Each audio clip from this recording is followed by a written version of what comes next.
Bonjour à tous et bienvenue ou bienvenue sur ma chaîne La Bibliothèque d'Emilia. Aujourd'hui on se retrouve pour faire le bilan lecture de ce mois de février qui n'a pas été que réussite, hein, on va pas se mentir. Du coup je vais redécomposer mon bilan comme je l'avais fait en janvier, c'est-à-dire que je vais reprendre un petit peu plus le format bilan en vous rappelant quand même ce que j'avais lu, même si je vous l'ai déjà chroniqué, ce que je faisais au tout début de ma chaîne pendant très longtemps, et puis l'année dernière j'ai un peu laissé tomber. Je reviens sur mes pas. Avant, quelques petites stats, mais alors vraiment très légères parce que vous le savez, j'adore ça. J'ai lu 13 livres, enfin 13 livres dont 3 abandons, donc j'ai lu 10 livres totalement en février. J'ai écouté 29 heures d'écoute, ce qui est plutôt pas mal ce mois-ci. Je vous avoue que de toute façon le livre audio, d'autant plus dans les transports, c'est quand même quelque chose vers lequel je me tourne énormément. Au niveau des genres c'est assez varié, mais on a quand même une prédominance pour la fantasy et le cozy mystery. Et enfin sur ces livres j'ai lu 5 service presse et 2 livres en VO. Voilà, ça y est, on a fait un petit peu le tour des statistiques. On va attaquer ce que j'appelle le point saga, qui est quelque chose sur lequel j'ai envie de me tenir responsable, simplement parce que cette année je me suis décidée à ne me mettre aucun objectif, sauf de terminer, continuer mes sagas, éviter de me retrouver l'année prochaine avec encore plus 30 sagas dans ma liste alors que j'en finis 6 ou 7. Voilà, ça c'est plus possible, donc c'est parti pour le point saga qui est plutôt positif, je ne vais pas vous mentir. J'en ai commencé une seule qui est L'art meurtrier du lait de coco. J'ai continué 5 sagas et ça... je vous avoue que je suis assez fière de moi. J'ai abandonné 3 sagas, alors est-ce qu'on peut dire 3? Pour moi c'est 2 parce qu'il y en a un que j'ai pas terminé. Je vous explique, j'ai abandonné la saga La Villa aux Étoffes, donc j'ai pas fini le 2e tome mais j'avais quand même lu le 1er tome. Et j'ai aussi abandonné la saga Dominion dont fait partie L'ombre de la couronne, je vous en ai pas encore parlé mais j'ai terminé le livre. Et j'ai abandonné la saga Le livre de la nuit tout simplement parce que je n'ai pas réussi à terminer le livre de la nuit d'Holly Black. Vraiment j'ai pas réussi à rentrer dedans, on en reparle très vite, ça fait partie de mes abandons. Et du coup on va dire que j'ai abandonné 2 ou 3 sagas, ça dépend comment on le voit. Donc voilà, j'ai abandonné 3 sagas mais surtout j'en ai terminé une, enfin j'en ai terminé une. Je vais en terminer une. On en parlera à la toute fin, c'est tout simplement puisque c'est le livre que je suis en train de lire et que là, au moment où je vous filme cette vidéo, on est le 29 février et que je sais que ce qui me reste, c'est-à-dire à peu près 60 pages, je l'aurai fini ce soir. Donc c'est sûr, j'aurai terminé une saga, ce qui au final, si on fait nos comptes, me laisse avec une saga en moins par rapport à 2023. Je suis à 59 sagas, j'ai commencé l'année à 60 sagas et ça franchement les gars... ça s'applaudit, ça se fête, voilà. Je sais que ça ne durera pas autant bien commencer l'année, mais du coup je suis assez contente de moi. Très très rapidement, je vais juste vous citer les livres que j'ai déjà chroniqués dans mon dernier update lecture que j'ai lu du coup au mois de février, mais je vais pas du tout revenir dessus. Donc j'ai abandonné Les filles de la Villa aux Étoffes et Dreams Life Beneath qui était en VO. J'ai lu The Ballad of Never After qui est Et ils vécurent malheureux à jamais, je crois. La mystérieuse bibliothèque de Blackwood Abbey, le tome 5 de la saga Bretzel et beurre salé, Morning Star dans la saga Red Rising et Rendez-vous avec le mystère dans la saga Les détectives du Yorkshire. Vous avez vu, pas mal de sagas, ça va continuer. Du coup on va passer à mes chroniques des livres que je vous ai pas encore chroniqués. Il y en a moins qu'au début de mois, il y a eu une espèce de mini panne de lecture hein, en fin de février. Tout simplement toutes mes lectures ne me passionnaient pas et ça a été un petit peu compliqué, je vous avoue. Donc on va tout de suite commencer par l'abandon qui a été donc, je vous l'ai dit, le livre de la nuit d'Holly Black qui est le début d'une saga d'urban fantasy avec comme personnage principal Charlie qui est une espèce de charlatan en fait qui fait des magouilles depuis son plus jeune âge puisque c'est son beau-père qui a commencé à lui faire des magouilles. Bref, elle sort avec un garçon qui...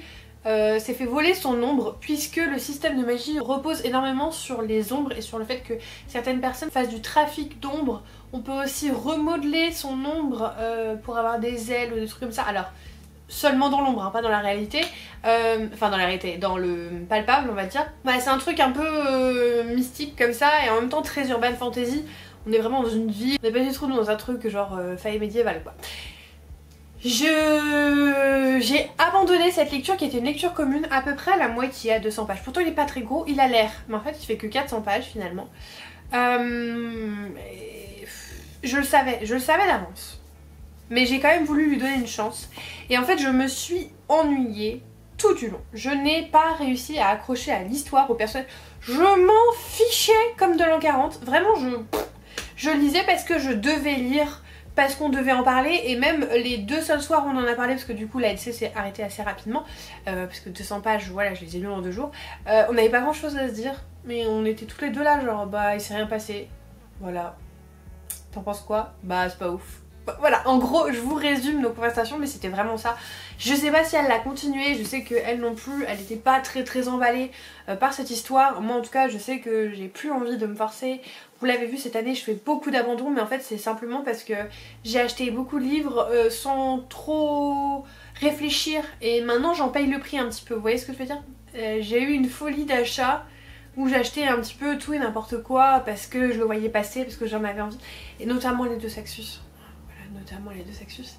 Et en fait maintenant j'en paie vraiment le prix parce que je pense qu'aussi il n'y a pas que j'avais envie d'acheter, il y avait aussi le fait que je connaissais pas aussi bien mes goûts que maintenant. Et maintenant à y réfléchir, il y a plein de livres, je les aurais pas achetés. Voilà, donc bah forcément c'était dans ma pile à lire, ça je l'ai acheté à sa sortie, ouais, je l'ai en relié, franchement ça me fait mal au cœur. Ça me fait mal au cœur d'abandonner des reliés que j'ai payé 25 € quoi. Je crois qu'il est sorti début 2023. Ça faisait 1 an que je l'avais dans ma pile à lire et je n'arrivais pas à le sortir. Et clairement je pense que voilà, ça c'est pas une histoire qui est faite pour moi, je me reconnais pas. J'ai pas envie de savoir ce qui va se passer, alors ça veut pas dire que c'est mauvais, c'est juste que moi ça me passionne pas. Bah je vous propose qu'on fasse du moins bon au meilleur. Puisque l'autre moins bon c'est celui dont j'ai aussi abandonné la saga. Il s'agit de L'ombre de la couronne d'Abigail Owen, publié chez Stardust. Je vais pas en faire une critique en mode lynchage sur la place publique. Par contre je vais vous dire pourquoi je l'ai pas aimé et vous en faire quand même un petit résumé. Voilà, le but c'est pas de faire de la méchanceté gratuite. On va suivre Meren, je crois qu'elle s'appelle Meren, qui en gros est la jumelle de la future princesse. Enfin de la future reine, puisque c'est la princesse. Et en gros son rôle c'est d'être là au cas où quelque chose se passe mal pour la vraie princesse. Et c'est ça depuis des générations et des générations, il y a toujours une princesse et une suivante on va dire, une remplaçante. Et en fait il y a un méchant, un grand méchant qui a des dessins pas très catholiques et qui souhaiterait enlever du coup la future princesse et sa sœur va dire bah tu sais quoi, je vais me faire passer pour elle et tu vas m'enlever à sa place. En gros c'est ça l'histoire. Pourquoi j'ai pas aimé? Déjà il y a une omniprésence de la romance. Et là on n'est pas dans le label romanticien, on est dans le label Stardust, je le répète, on est dans le label Stardust. Il y a une omniprésence de la romance qui fait que en fait si vous n'êtes pas venu pour ça, ben vous allez subir quoi. Parce que c'est que ça, c'est que de la romance tout du long. Et moi je veux autre chose, je veux un monde, je veux un univers, je veux de l'action, je veux des choses. Et tout tournait vraiment autour de leur discussion, de leur joute verbale. Et ça m'a pas convaincue parce que c'est pas ce que je recherchais. Ça peut plaire à ceux qui adorent la romance, mais je vous le rappelle, je ne suis pas une lectrice de romance. J'en lis très peu. Et j'aime bien quand c'est dans la fantasy et que c'est couplé avec un univers vraiment riche et qu'il y a plein d'actions et tout. Mais là, j'ai pas signé pour un livre de romance où il y a juste 3 éléments magiques. Voilà, c'est pas ce que je voulais. C'est pas ce que j'attends, c'est pas ce que j'aime lire. Ça veut pas dire que c'est mauvais, ça veut juste dire que c'est pas du tout ma came. Tout simplement. Il y a un autre truc aussi qui m'a un petit peu dérangée, c'est que l'écriture à la première personne couplée avec énormément de pensées de la protagoniste qu'elle se dit dans sa tête en gros, je trouvais que ça alourdissait vachement le récit et qu'on avait vraiment l'impression de se faire des monologues dans sa tête. C'est pas un procédé narratif que j'aime beaucoup non plus, donc ça m'a un peu dérangée. Mais ce qui m'a le plus dérangée, c'est qu'il y a quand même énormément de fautes de traduction. Il y a un personnage dont on apprend le nom que 10 pages après le moment où elle l'appelle par son prénom pour la première fois. C'est une incohérence de fou. Après les coquilles, voilà, ça arrive. Mais on a aussi un personnage, selon les chapitres, il s'appelle pas de la même façon. Il s'appelle Kane ou Vane.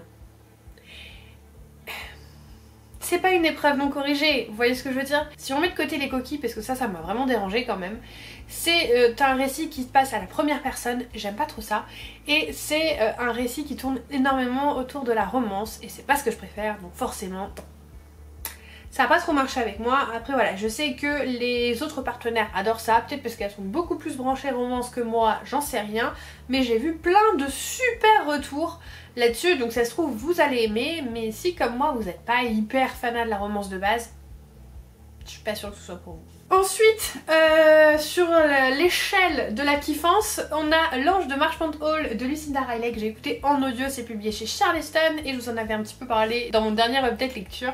Donc on va suivre plusieurs personnes de la même famille, plusieurs femmes sur une longue période, donc c'est assez commun on va dire chez l'autrice.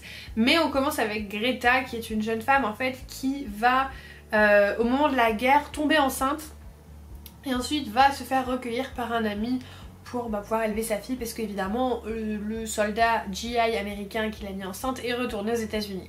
Voilà, c'est vraiment le pitch de base. C'était vachement chouette, j'ai beaucoup aimé les retours dans le temps, j'ai beaucoup aimé la plume, c'est du Lucinda Riley mais on sent que c'est le début de Lucinda Riley parce que c'est pas aussi travaillé, aussi prenant que ses derniers romans. Donc c'était une belle écoute mais pas un coup de cœur. La chose qui m'a je pense le plus un peu dérangée, alors pas dérangée mais qui m'a un peu embêtée, qui fait que je l'aime pas autant que certains autres, c'est que j'ai pas du tout apprécié les personnages principaux. Sauf la dernière, la petite fille, la Ava je crois qu'elle s'appelle. Mais sinon que ce soit Greta ou sa fille, Cheska, je les ai trouvées horripilantes. Mais horripilantes et à chaque fois qu'elle faisait quelque chose, je me disais mais pourquoi tu fais ça? Pourquoi tu agis comme ça? Et ce qui m'a le plus dérangé, c'est pas tant que les personnages soient négatifs, parce que bah voilà, on n'est pas obligé d'écrire sur des personnages qui sont adorables et qu'on a envie d'aimer. Mais c'est que je trouvais que la famille ne faisait rien pour les empêcher d'être toxiques. Voilà, elles sont toxiques ces personnes, que ce soit Greta ou sa fille, et sa famille ne faisait rien. Elle ne prenait aucune mesure, elle ne les empêchait pas de faire du mal à autrui, tout simplement. Et ça m'a un petit peu dérangée, j'avais envie de secouer un petit peu tout le monde tout du long, dire mais réveillez-vous. Il n'y a que Laura Jane qui était un petit peu consciente de tout ça mais qui a rien fait encore une fois. Et ça m'a un peu dérangée. Il y a aussi le fait que Greta elle se sert beaucoup d'un homme qui est amoureux d'elle mais sans rien lui donner en retour et ça m'a... J'aime pas trop. Voilà, c'est des comportements que j'aime pas trop. Bref, le fait que je sois vraiment en antipathie par rapport à ces personnages, avec j'ai peut-être un petit peu moins apprécié ma lecture que d'ordinaire sur cette autrice, mais c'était quand même chouette, on va pas se mentir, c'était chouette, donc voilà, je vous le recommande quand même, même si c'est pas son meilleur. Ensuite, je vous avoue, je saurais pas vous les classer, déjà parce qu'il y en a un que je n'ai pas terminé, mais je vous le ferai à la fin, et surtout parce que les deux autres dont je vais vous parler, ce sont des livres diamétralement opposés. Allez, on va commencer par celui-là. Une autre lecture commune que j'ai fait ce mois-ci, le tome 5 de la saga Keleana, donc l'Empire des Tempêtes de Sarah J. Maas, publié chez La Martinière Fiction. On arrive doucement mais sûrement vers la fin de cette saga, puisqu'il reste le tome 6, le préquel, et ensuite on attend le dernier tome qui sortira normalement en juin, je pense, si jamais La Martinière fait à peu près comme elle fait d'habitude, c'est-à-dire sortir les Keleana en juin. D'ailleurs, vu que le tome 6 se passe en même temps mais suit d'autres personnages, techniquement on est quasiment à la fin. À la base c'est dur de dire cette phrase, ça a tellement plus rien à voir. À la base on suit Keleana qui est donc une assassineuse qui a été emprisonnée aux mines de sel d'Andovier et qui va se défaire de sa captivité en devenant le champion du prince pour un tournoi qui va à terme désigner le nouvel assassin du roi personnel. Simplement. Ça va beaucoup plus loin que ça et je préfère ne pas trop vous parler des événements pour ne pas vous spoiler parce qu'il y a beaucoup de choses qui changent. Bref, ce 5e tome est un petit peu fidèle à lui-même, c'est-à-dire qu'il met du temps à démarrer, voilà, c'est un peu long le début, il se passe pas grand chose, en plus on a pas mal de personnages donc on switch pas mal d'une situation à l'autre, il y a des moments un peu incohérents, alors... Pourtant je l'ai lu 4 fois, Mélanie avec qui je l'ai lu, voilà, on avait un peu du mal à suivre puisque, alors je vous dirai pas, je peux pas vous parler vraiment, mais il y a un personnage qui se fait appeler de deux façons différentes. Mais ce qui est très bizarre, c'est que quand l'autrice parle du personnage en tant que narrateur omniscient, hein, les parties narratives, ils utilisent le nom d'emprunt aussi. À tel point qu'on se demande si c'est pas deux personnes différentes finalement. Et je pense qu'il y a un problème de traduction là-dessus parce que c'est pas cohérent. C'est pas cohérent du tout. Bon, à part ça, ça va, mais voilà, ce petit moment m'a fait un petit peu douter de mes capacités d'attention, on va dire. Mais à part ça, voilà, le début est un petit peu long, ça met du temps à se mettre en place, mais la fin, comme d'habitude, est explosive, ça va de partout, il se passe plein de choses, et d'autant plus qu'on arrive juste avant la bataille finale. Puisque comme je vous ai dit, le 6e tome se passe en même temps que le 5e tome, mais suit d'autres personnages, ce qui fait que là, on arrive vraiment au début, en fait, du dernier tome. Donc forcément il y a énormément de choses qui se mettent en place, des alliances, des groupes, des retournements de situation, des mises en danger, voilà, il se passe beaucoup de choses, tellement que c'est dur de tout se rappeler, je pense. Ça aurait peut-être été mieux de l'étaler un petit peu plus, parce que c'est vrai que c'est ce que je reproche parfois à certains des romans de Sarah J. Maas, c'est que c'est un peu long et puis après il se passe tout au même moment. Bon, c'est pas la seule à faire ça, mais voilà, sachez-le. Il faut le temps, en plus il fait plus de 700 pages, donc vraiment il faut le temps de s'y mettre dans sa petite bête. J'aime beaucoup les personnages et l'univers, je trouve qu'elle a fait un beau travail, puisque les 2 premiers tomes étaient un peu pauvres à ce niveau-là, mais depuis le tome 3, il y a vraiment un enrichissement perpétuel de l'univers des personnages. Il y a des personnages très gris, il y a énormément de diversité au niveau des personnalités, je trouve, et j'ai hâte en fait de découvrir le fin mot de cette histoire. Alors je crois que le mois prochain on a décidé de lire le préquel, parce qu'on a tous les deux un mois assez chargé, et du coup le préquel il est un peu plus court, et puis avril ou mai on va lire le tome 5 et on sera fin prêt pour la fin. Mais ouais je suis très contente d'avancer doucement mais sûrement dans cette saga et de me dire que on va bientôt arriver à son terme, c'est chouette. Et puis voilà, hâte de lire la suite. Le deuxième livre vraiment qui a réussi à combler mon petit cœur, c'est un service presse. Il s'agit de L'Art meurtrier du lait de coco. Je vous en parlais en tout début de vidéo par rapport à mes sagas commencées. C'est la saga de la cuisine mortelle de Tita Rossi. C'est publié chez Cherche Midi et on est dans un cosy mystery culinaire. Tout ce que j'aime, voilà, le meilleur des deux mondes, le cosy mystery et la cuisine. C'est ce que j'aime le plus, vous le savez, Anna Swanson c'est ma petite Madeleine de Proust. Du coup quand on m'a dit nouvelle saga avec des recettes, je me suis jetée dessus. On va suivre une famille qui vient des Philippines et notamment Lila, qui est une jeune fille qui est partie à Chicago et qui est revenue pour aider sa tante qui a un restaurant, donc avec des spécialités des Philippines. Et en fait ce qui se passe c'est que son ex-petit copain est un petit peu, comment dire, improvisé critique culinaire. Il tient un blog sur les restaurants de la ville et il fait que tracher le restaurant de sa tante. Et un jour il vient manger avec son beau-père et en mangeant le dessert il tombe raide mort. Il meurt. Du coup forcément Lila ça lui fait pas très plaisir parce que tous les soupçons se tournent vers sa famille. Elle va décider de mener l'enquête avec sa meilleure amie pour essayer de découvrir ce qui s'est passé. En plus le frère de sa meilleure amie avec qui il y a un petit peu de... il est avocat donc il peut l'aider. Il y a également un dentiste, je crois, un ami de la famille, alors dentiste ça m'a trop fait penser à Anna Swanson clairement, qui est vachement sympa, et un inspecteur qui est le frère du dentiste qui va essayer d'enfoncer Lila à tout prix. Et moi je suspecte qu'on peut potentiellement avoir un espèce de rapprochement entre les deux. Je dis ça, je dis rien mais je le vois venir. En plus de ça on a toute la famille de Lila, et quand je dis famille c'est famille étendue avec les meilleurs amis de sa mère qui sont comme ses marraines on va dire, et il y a énormément de personnages qui sont hauts en couleur, des personnages très attachants. Il y a une enquête qui est je trouve très bien menée, il y a pas beaucoup de choses qui sortent de nulle part et un peu incohérentes, et le rythme est soutenu, le rythme est bon, on ne s'ennuie pas. Je me suis régalée avec cette lecture. En fait non, vous savez quoi, c'est ça ma meilleure lecture de cette fin de mois. Alors je sais plus avec le début du mois mais en tout cas fin de mois c'est sûr, c'est celle-là. Vraiment quand j'en parle je me rends compte qu'en fait j'ai vraiment adoré cette lecture, c'était trop chouette et j'ai vraiment hâte que la suite sorte. Je crois que c'est prévu pour cet hiver, alors cet hiver fin d'année hein, malheureusement. Mais c'était trop cool.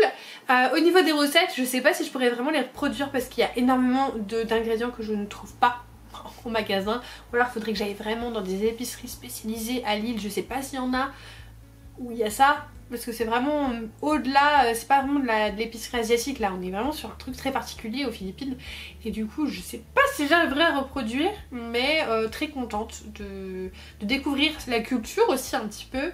Et cette nouvelle saga qui est vraiment très chouette. Et donc enfin le dernier livre dont je vais vous faire une critique très courte puisque je l'ai pas terminé.